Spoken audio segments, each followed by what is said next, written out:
eastern and southern shores of Cameron Island, Northwest Territories, and part of Erskine Inlet were videotaped on July 17, 1985, using a fixed-wing twin-otter aircraft. Intermittent fog banks and low cloud cover restricted visibility in many places and did restrict our flying height to less than 100 meters. A portion of the south coast of Pell Inlet was videotaped on August 21, 1985, using the helicopter from the Canadian Coast Guard icebreaker de Grozier. However, problems with the video recording equipment and poor weather restricted the amount of coastline photographed.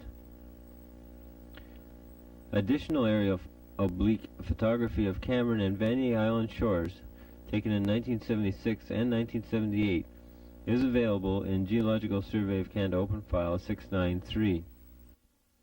The northern two-thirds of Cameron Island is an extensive sand plain with broad, shallow valleys.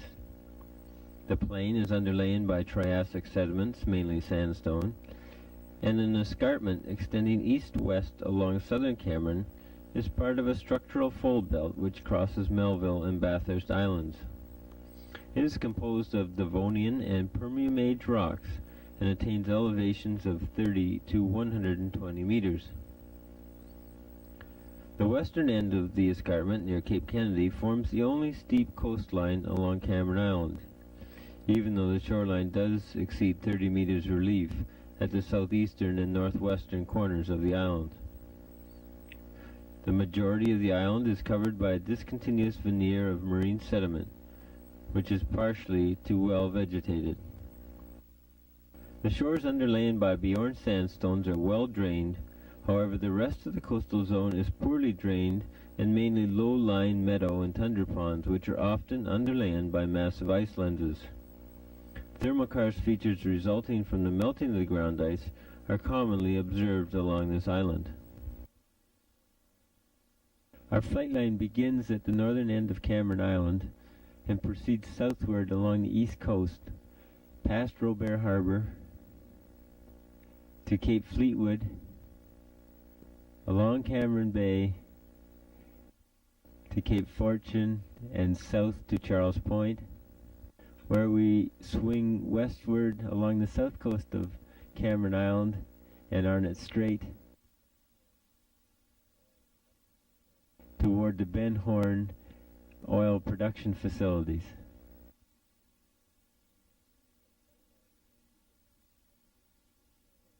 Our flight line ends at Cape Kennedy, and an earlier, higher overview flight is shown of the overall area. The north coast of Cameron Island is just coming into view. It's partially obscured in fog. It's 14:30 hours Central Daylight Time. We have a very low coast, gradual sloping to less than 60 meters. You can see in the near shore some severe ice grounding. There's ice push predominates along shore. And there's a fair amount of ponding in the back shore, probably caused by ice push features. You can see several of the ice push features are actually show an erosional form, which suggests that there is some wave action along here. There you can see more evidence of that. The back shore is fairly well vegetated, and there are intermittent raised shoreline features which are probably also ice push origin. There you can see these discontinuous ridges and some more ice push. Streams do cut through these ridges, but they're poorly in size. There you can see some fast ice and nevation hollows. Cutting across primarily a sandy beach along this part of the coast. Poor beach development in front of many of the rivers.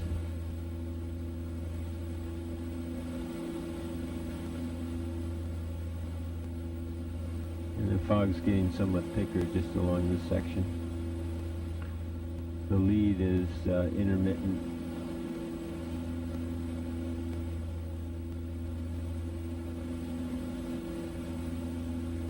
You get a somewhat better view of the back shore. It's still less than 60 meters elevation as far as we can see. There are better developed raised shoreline features, more continuous.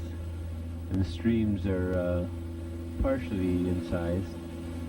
We're heading southeast along the Cameron coast towards Cape Davis. And there you can see an extensive tidal flat in front of this delta. And there's a better view of the sandy beach. It's fairly narrow. Just above the foreshore is vegetated. It's crossed by several rills, small streams.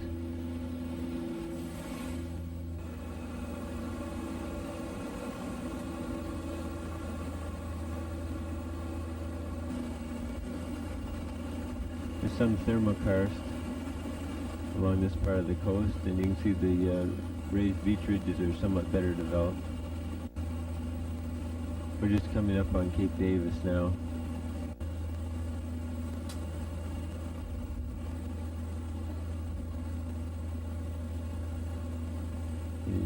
The sand beach is very severely impacted by ice push along this portion of the coast, and it extends tens of meters inland.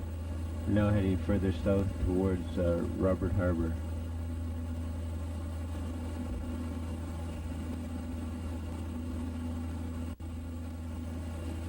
This part of the coast shows some ice push and also some ponding in the backshore. We're coming up on a major river delta. Shows some irregular topography near the coast.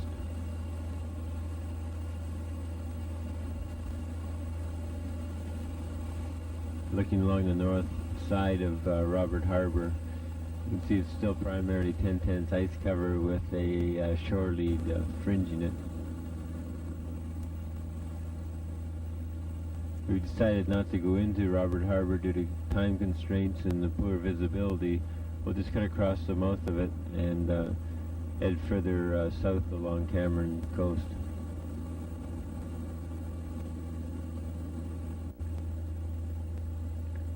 Robert Harbor is primarily surrounded by an extensive sand flat, which is made up of several prograding deltas. In fact, in many places they almost coalesce, forming this extensive plain. As we come up on the south side of Robert Harbor here, you can see the better view of this sand flat and the coalescing deltas. There's some nearshore features which may be ice push or wave formed. Again, still primarily a sand beach with some evidence of aeolian action. Less vegetated backshore, more rills and small streams. Poor beach development in front of the deltas. Backshore relief is still low, less than 60 meters.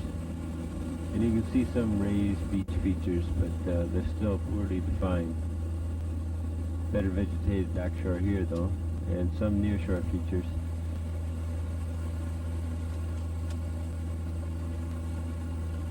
And you get a close-up view of the sand beach and some small berms. Those specks that you see in the backshore are actually aeolian blowouts.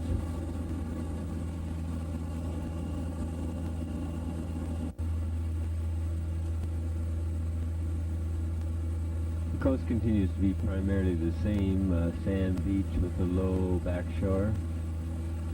You can see some ice push in the near shore, but it's very small compared to the northern coast. There's some erosional features formed by wave action and some ponding along the edges of these deltas by ice push and changing stream channels. Still primarily a sandy beach, and at the outer edge of these large deltas you can see some aeolian action. There's an example there, and again there. There's small berms developed along the beach, but it's still very poor in comparison to temperate regions. You can see somewhat more relief in the backshore now. Numerous sub-parallel streams emptying into the coast. They're poorly incised though in the backshore. You see discontinuous raised beach ridges. And we're just coming up on the Cape Fleetwood. slightly more relief, better defined raised beach ridges. The swales between the ridges are filled with water. The better defined nature of the ridges may be due to more coarse glass. However, they do seem to have a little bit more relief. The beach itself is backed in places by an erosional bluff. That does primarily seem to be sand. There's a view looking back at Cape Fleetwood.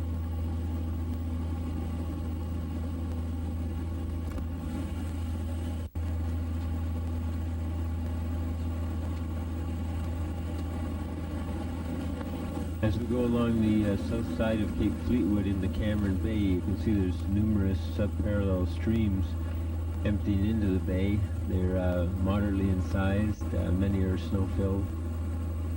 The shoreline has some relief. Here's a very extensive deltaic sand flat with only partial beach development along the front. It's mainly a fine to medium sand, probably derived from the Bjorn sandstones which underlie most of central Cameron Island. You can see again the back shore is mostly vegetated. There's some thermokarst and ponding. Shore lead's fairly well defined, although not very wide.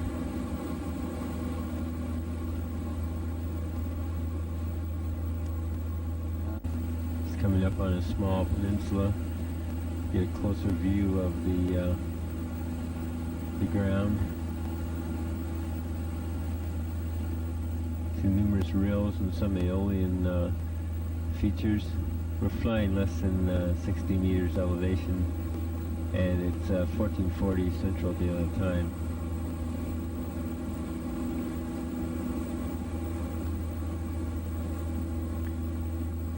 Here you begin to see a few more raised shoreline features and another extensive deltaic sand flat.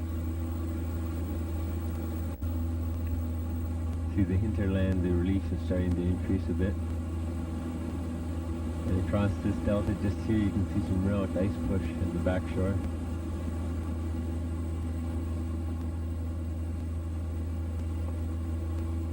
And along here the sand beaches are roughly 2 to 6 meters wide, backed by a low vegetated bluff often. And there's some small relic ice push. Much of the coastline along this part of the coast has been mapped by Bering Associates as sand flat coast. There's also the extensive delta flats. But as we go farther along the coast and the interior relief increases, we can see the raised beach features are more prominent. And you can see some relic ice push along this shore.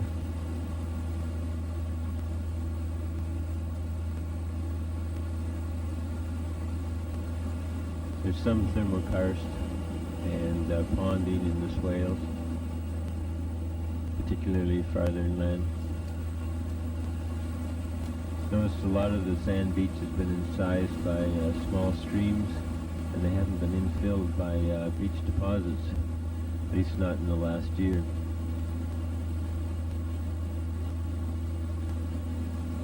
See some what appear to be aeolian blowouts, but some of them are also relic ice push. As we go around Cape Fortune, we get a little bit close to the shoreline and we lose sight of it.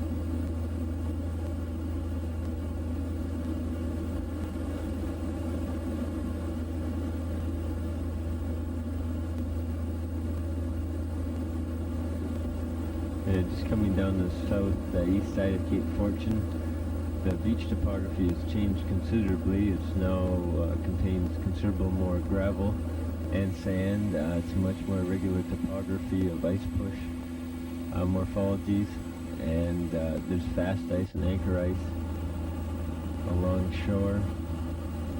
The drainage has been disrupted by these ice-formed features, and the backshore slope has also increased considerably. Mount Wilmot, just to the south, is 193 meters in elevation. Here you can see the raised beach deposits and relic ice push are more well defined. Traveling along a mixed sand and gravel beach, you can see some fast ice along here. Somewhat better beach development. Beach berm is better developed along here. Some submerged features, maybe due to ice push. You can see fast ice along here as well. Mostly gravel. You're going along Charles Point right now. Discontinuous ice push ridges on the back shore. Some thermal karsts further upshore, and you have a greater relief in this area near Charles Point. You can see again some swales or contain ponds. There's fast ice along this section and very chaotic ice push topography. There's some fairly recent ice push ridges. As you go along Arnott Strait now towards Cape Clerk, the material becomes somewhat more sandy, but you still have this ice push predominant, some nearshore ridging, and these white specks that you now see are boulders, quaternary deposits along this south shore of Cameron Island. Numerous subparallel streams cutting through the sand beach. Moderately in size, farther inland. Coming up on a major delta coast near Cape Clerk, you can see some anchor ice in the nearshore, and a better developed berm on the active beach. You can see a discontinuous light-colored feature cut by numerous rills and streams.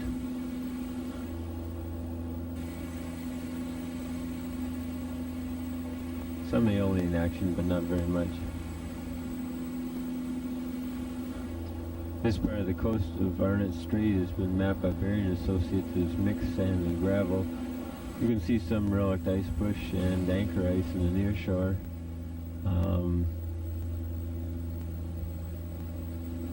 Numerous subparallel streams again dominate this part of the coast. And there are several areas where there's fast ice and anchor ice still attached to the shore. The shore lead itself is not very wide at this area.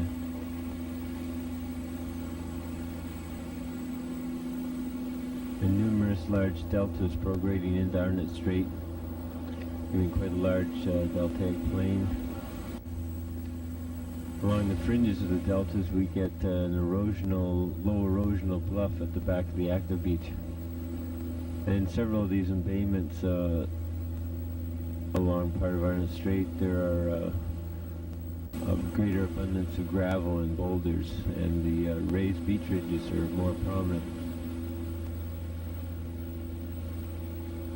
There's an example here where the ridges are more prominent.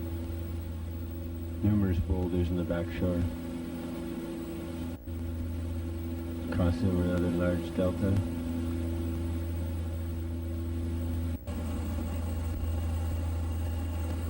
There's a view of the back shore in places where there's a lot of thermokarst inland. It's been mapped as highly sensitive terrain by Barnett et al.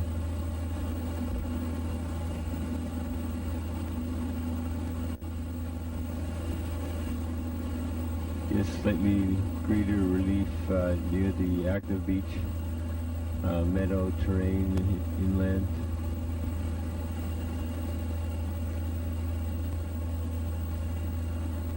Again, a very low erosional feature just at the back of the beach. Large delta, and much sandier near these large prograding deltas. Where there's a bit more relief along the shore, you get these novation hollows and this fast ice fringing the shore.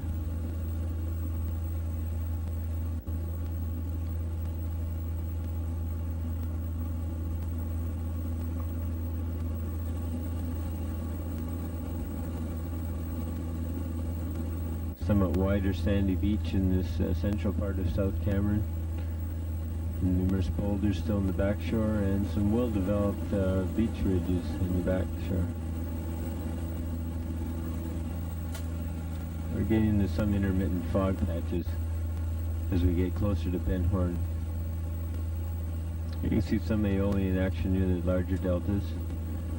And there's a view looking back eastward along Arnott Strait.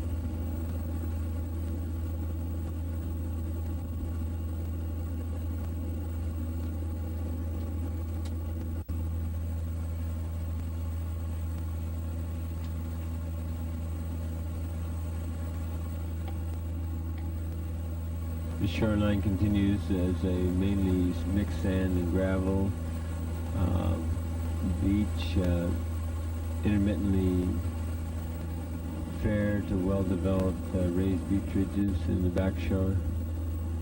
There's several large deltas emptying the Arnott Strait along here.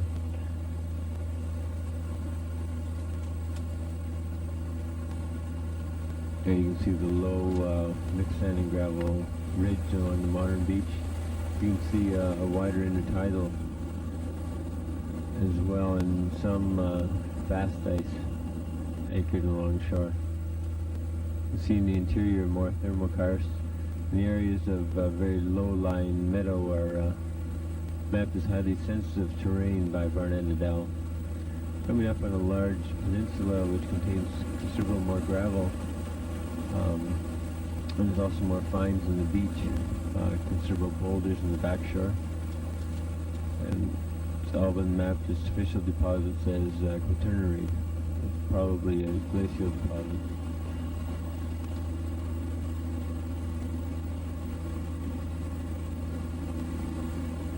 Along here is a much more continuous beach ridge, berm. Again, a fairly shallow nearshore environment. Coming up on a major delta, it's much more sandy. Suspended sediment in the rivers is fairly high. At this time in '78, we mapped around 200 to 400 milligrams per liter in the rivers. Here you can see discontinuous raised shoreline and considerable more thermokarst and meadow terrain in the backshore.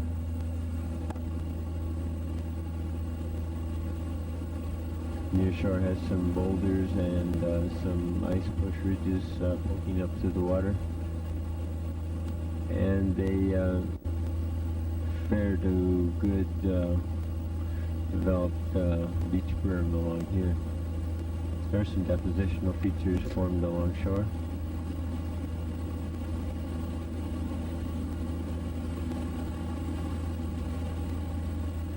Again, still mixed sand and gravel.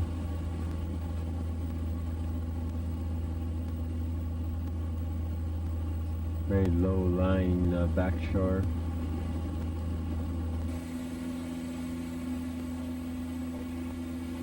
Across this low-lying back shore is probably former lagoon deposits overlain by a saprolite or salt deposit, and boulders as well in the back shore. You can see the beach berm is fairly continuous along here. There's a fairly shallow near shore, and it's a fairly extensive shore lead. The beach deposits all along southern Cameron are fairly consistent. There's occasionally areas of more gravel, but it's a fairly low coast, mixed sand and gravel beach. You can see some small ridges just along the intertidal zone formed by last year's wave action, probably.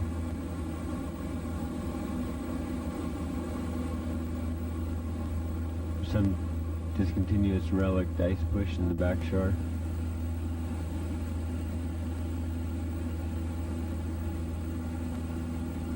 We're flying at an elevation just under 90 meters. The fog is forcing us a bit too low.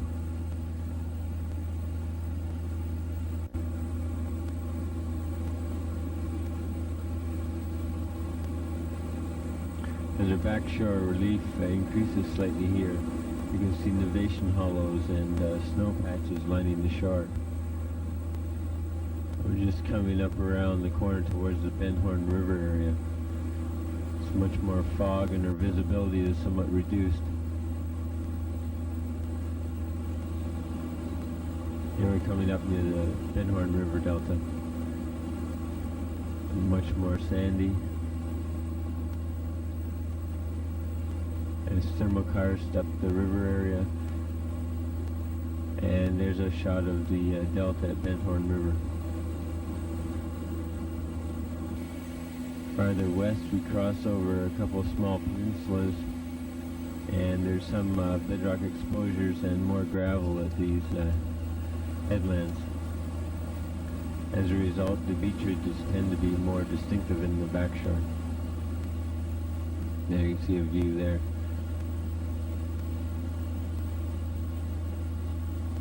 Crossing over our second peninsula, made up of two small mounds, probably were once islands.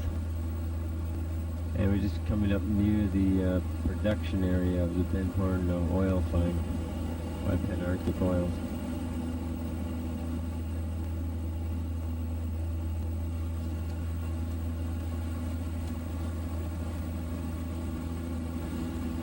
This part of the coast has been mapped by Berry & Associates as gravel shoreline. As we come up on the escarpment which lines the rest of southern Cameron Island, the slope increases, relief's about 30 to 40 meters. Active beach is prone to ice push. It's predominantly a gravel active beach, but upslope we get solifluction and considerable amount of fines, which are fed by a old innovation hollow or snow patch, which lines the top of the slope. You can see the discontinuous ice push, and here's the production facility or the storage tank for the oil, which is was taken out of Cameron Island in 1985. This part of the coast has been mapped as steep sloping coast. There's no rock outcrops, although bedrock is close beneath the surface. Fast ice and ice foot line most of the shoreline.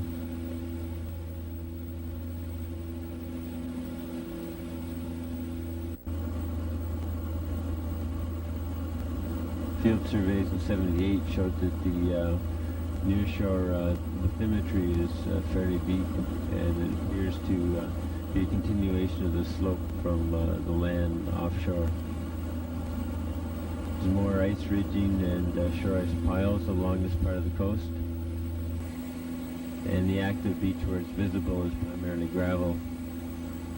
In wet areas, or wetter areas, you can see a greater amount of meadow vegetation. Elsewhere on the gravel there's very little vegetation. Our visibility is starting to decrease, and we'll have to terminate our flight near Cape Kennedy, which is a low-lying cape fringed by gravel beaches and is dominated by ice push.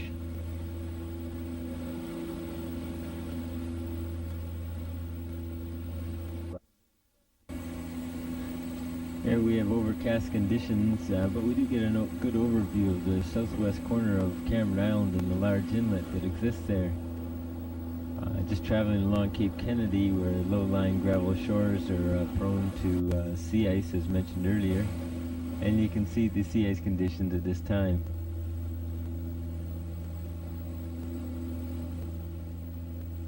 Just coming into view is a large oil storage tank where the oil from the Bent Horn well is kept.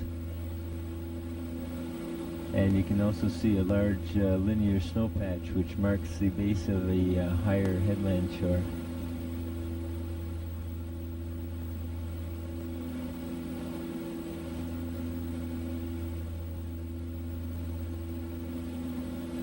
Arnott Strait on July 13th is still 10/10 ice cover,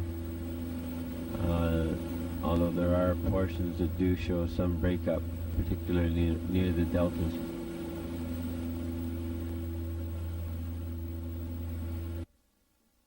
Aerial video coverage of the Pell Inlet coastline begins near Herbert Point on the northwest corner of Bathurst Island, and our flight line continues northeastward along the south side of Pell Inlet, along two small unnamed embayments, and continues to a point where, because of video equipment problems, we had to switch over to 35mm slides. We have partial coverage of 2 unnamed side inlets, and our flight line continues northeastward until it was terminated due to time constraints.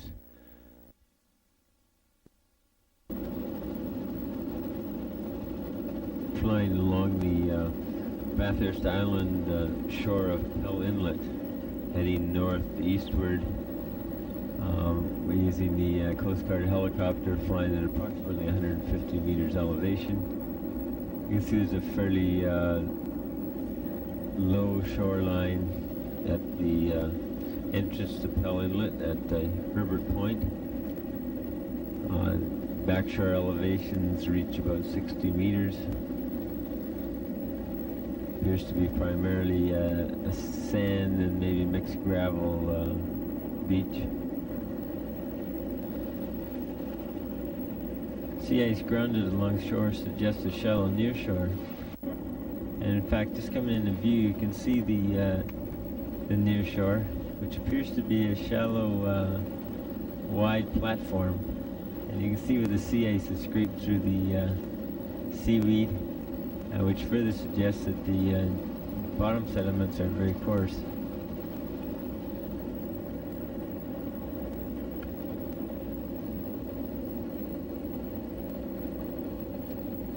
At the back of the beach, you can see a very low erosional feature in places, particularly where there's vegetation.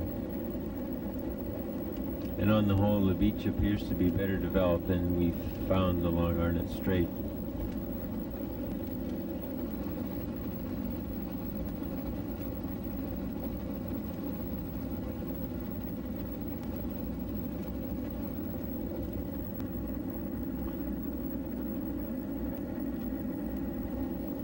There are numerous rills and small streams cutting through the beach areas, and you can see fairly well-defined raised shorelines.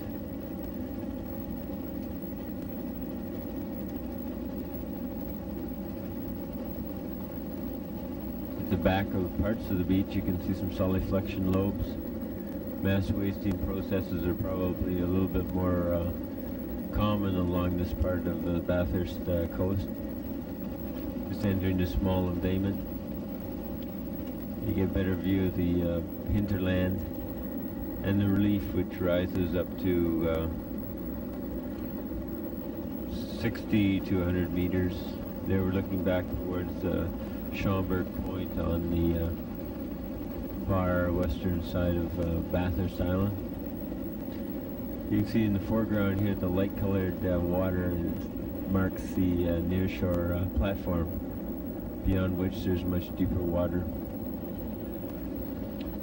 The well-defined raised beach ridges signify more coarse class, and the rivers are moderately well incised.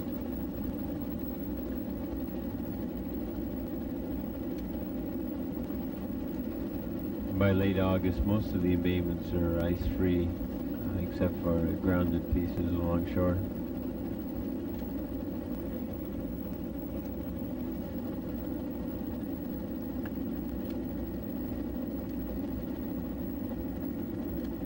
Along this part of the shoreline, there's a considerable amount of sand.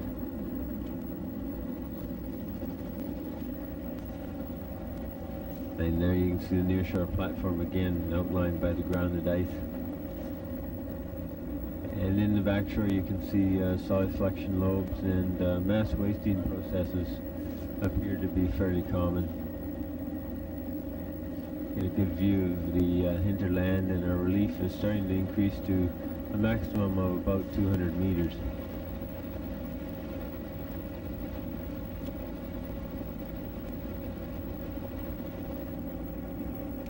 A narrow gravel beach, backed by a moderately sloping backshore, just passed over a small embayment. You get a view of the hinterland here and a large river which empties into a fairly large delta and wide intertidal flat. Here just at this headland you can see an intricate series of gravel beach ridges. The ridges have been built out across a nearshore platform and have enclosed lagoons and formed tundra ponds in the swales. Very well developed barrier beach ridge at the current headland. And it's nearly enclosed this tundra pond.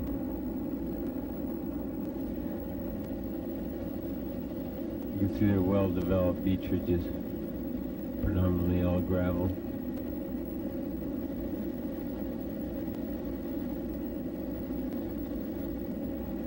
And here we get a view of the nearshore platform, and you can see some ice scouring and marks caused by grounding ice. Also, you get a better view of the numerous raised beach ridges.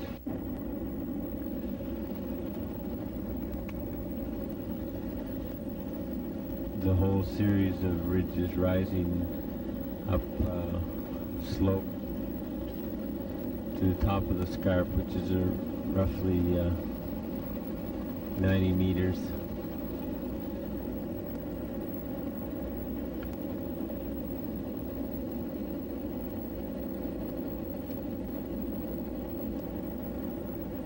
Along this part of the gravel beach you can see some relic ice push. It tends to be more irregular beach ridges. And our backshore slope is increasing, and the scarp with an elevation of roughly 150 meters is coming into view. You can see mass wasting processes and solid flexion tend to dominate the backshore of this very narrow beach. And this is a very steep coast.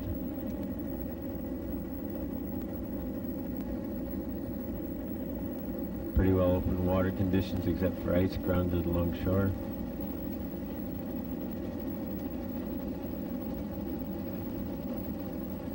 This steep shore is part of a major fold belt which outcrops along this part of the coast and is underlain by Devonian sandstones and shales.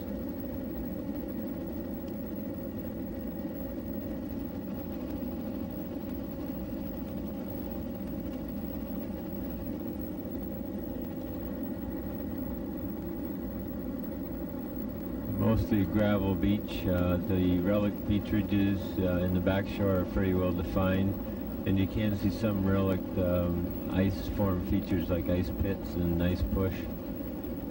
Several of the swales are somewhat more wet, but there's less ponding.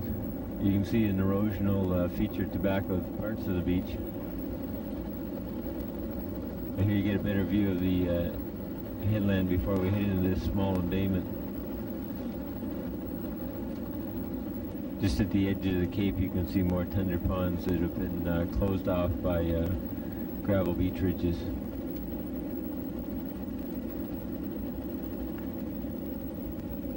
Ice cover is somewhat thicker here and has floated into the embayment. As the shoreline gets somewhat steeper, mass wasting processes such as solid flexion become more common, particularly where there are semi-permanent or permanent snow patches which feed these processes, as you can see coming into view now. Many of the rills and streams from these snow patches actually cut through the gravel beach. And you can see the base of the steep slope. Mass wasting and slope processes are a very important agent of modification.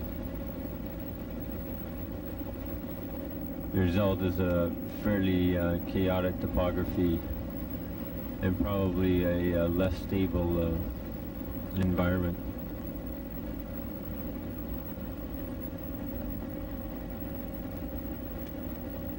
The elevation of the upland just back of the coast is approximately 120 to 150 meters.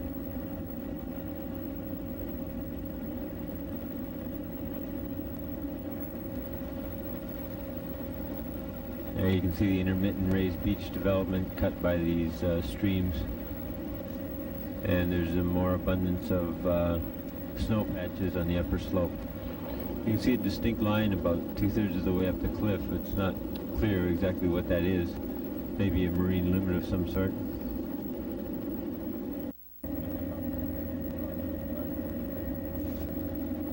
We experienced some technical difficulties with our video equipment, so we switched over to our slide camera. You get a view of the coast just on the other side of that small embayment.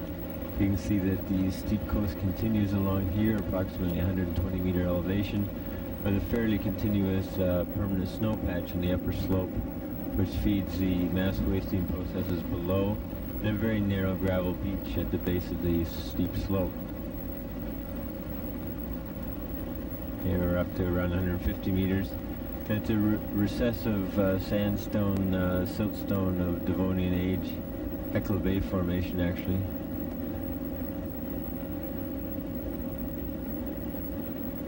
And you can see some snow patches further down the slope, and some fast ice or ice grounded along shore.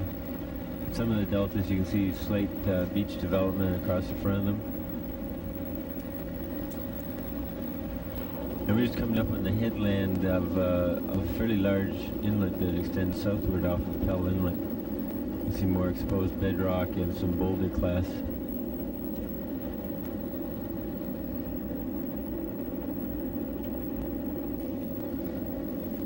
Traveling southward into this unnamed inlet, you can see the steep shores continue, a very narrow gravel beach, some boulders, very deeply incised stream valleys,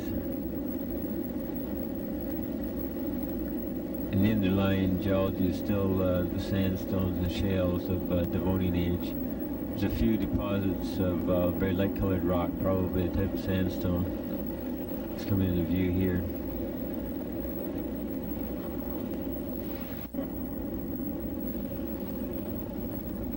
And it's only in these low-lying areas where you get any raised beach development.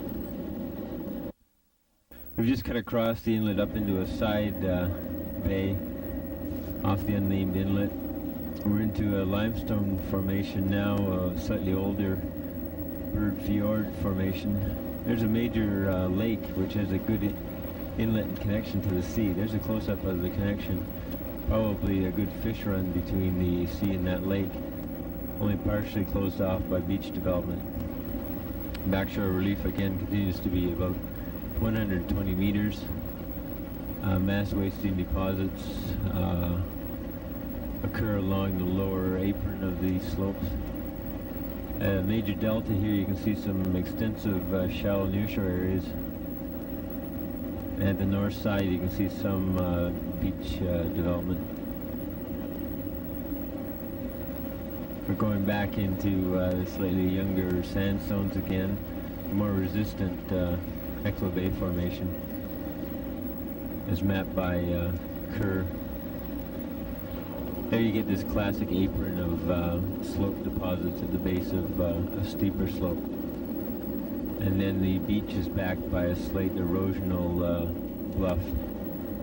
You just see the Grosier, the icebreaker in the background, heading up Pell Inlet. We're back again in Pell Inlet. Most of the headland areas are still steep, around 150 meters, some bedrock exposures. And here it appears to be some good quaternary deposits.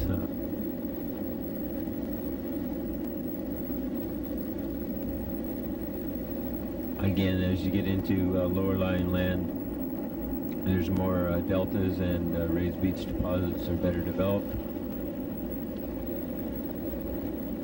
Still remains gravel beaches all along this area. Aerial video coverage of Erskine Inlet includes only a very small segment of the eastern shore and the mouth of an unnamed inlet.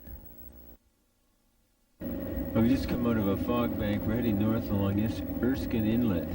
This is the Bathurst Island shoreline. We're flying at about 150 meters, and it's 10 a.m. Central Daylight Time, July 17th. You can see that the shoreline at the south side of this unnamed inlet is fairly low. It looks to be primarily mixed sand and gravel. And here you get a better view that's unnamed inlet, which is opposite Pell Inlet. It's primarily ice covered. There's some shore leads and some open water near the major deltas. There you can see the small island which dots the middle of the inlet.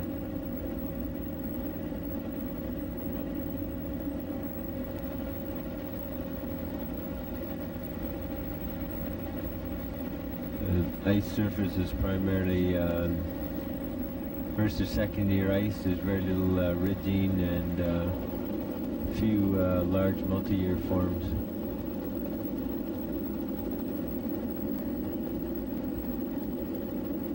See some leads developing at the mouth of the inlet. And as we come up on the north side of the inlet, you can see that the shore is a moderate relief, about 60 to 120 meters elevation, some way inland. There are some permanent snow patches, and there appear to be a break and slope part way up. There's fairly well developed raised beaches.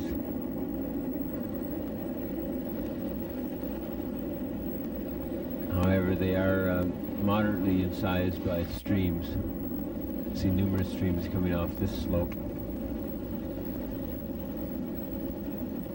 It's still in Devonian sandstones. It's primarily gravel and sand and gravel beaches.